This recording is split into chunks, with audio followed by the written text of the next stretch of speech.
April 30వ తేదీకి వాళ్ళ manifesto పుట్టి కరెక్ట్ గా 2 సంవత్సరాలు మొన్న ఏప్రిల్ 30కి. ఆ మేనిఫెస్టో చదువుతుంటే అట్లీస్ట్ 2%, దాంట్లో 2% కూడా 100% కంప్లీట్ చేసినట్లేదు. 100% అంటే ఇస్తామన్నది 100%.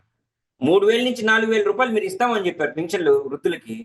దాదాపు లక్షకు పైచిలకు దాంట్లో లేపేశాడు లిస్టులో నుంచి. తీసేసి వాళ్ళకి అర్హత లేదు, అది లేదు, ఇది లేదు తీసేసి మీరు 4,000 ఇచ్చారు.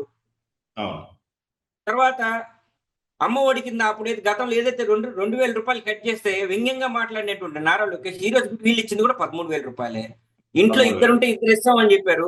ఎక్కడో సెలెక్టెడ్ పీపుల్ మాత్రమే తీసుకొచ్చుకొని వీళ్ళు మొత్తం 100% ఇంట్లో ఇద్దరు పిల్లలు ఉంటే ఇద్దరు పిల్లలకి ఇవ్వాల. అది కూడా 100% కంప్లీట్ కాల. ఉచిత బస్సు ఆంధ్రప్రదేశ్ మొత్తం మీద ఉచితంగా ప్రయాణం చేసే అవకాశాలు కల్పిస్తామని చెప్పారు. ఈ రోజు దాన్ని బార్డర్లు చేశారు. దాంట్లో కూడా ఏముంది, ఇది పల్లె వెలుగు బస్సులు లగ్జరీ బస్సులకి మాత్రమే, మళ్ళీ ఏసీ బస్సులు నాన్ ఏసీ వీటి పెద్ద అంటే లగ్జరీ బస్సులకి లేదు. సూపర్ లగ్జరీ అంటే ఆ జిల్లా లోపల తిరిగే బస్సులకి అని అంటే 100% అది కూడా ఫుల్ఫిల్ చేయాలి. ఉచిత గ్యాస్ సిలిండర్లు 3 ఇస్తామన్నారు. దానికి డబ్బులు అకౌంట్ లో వేస్తా ఉన్నారు.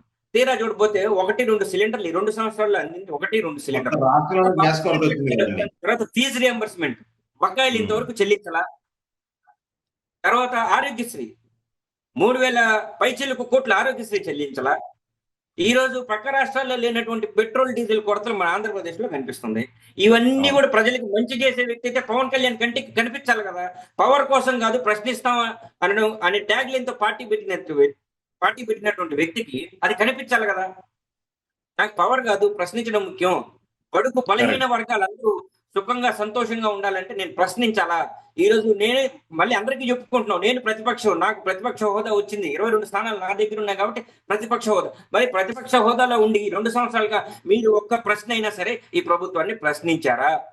ఫీజు రియంబర్స్మెంట్ ఎందుకు ఇవ్వాలా? ఆరోగ్యశ్రీ ఎందుకు ఆగిపోయింది? పెట్రోల్ డీజిల్ కొరతలు ఎందుకు ఉంది? కేవలం అమరావతిని అభివృద్ధి చేస్తే మిగతా జిల్లాల పరిస్థితి ఏంటి? ఇవన్నీ ఎందుకు కనిపించట్లా?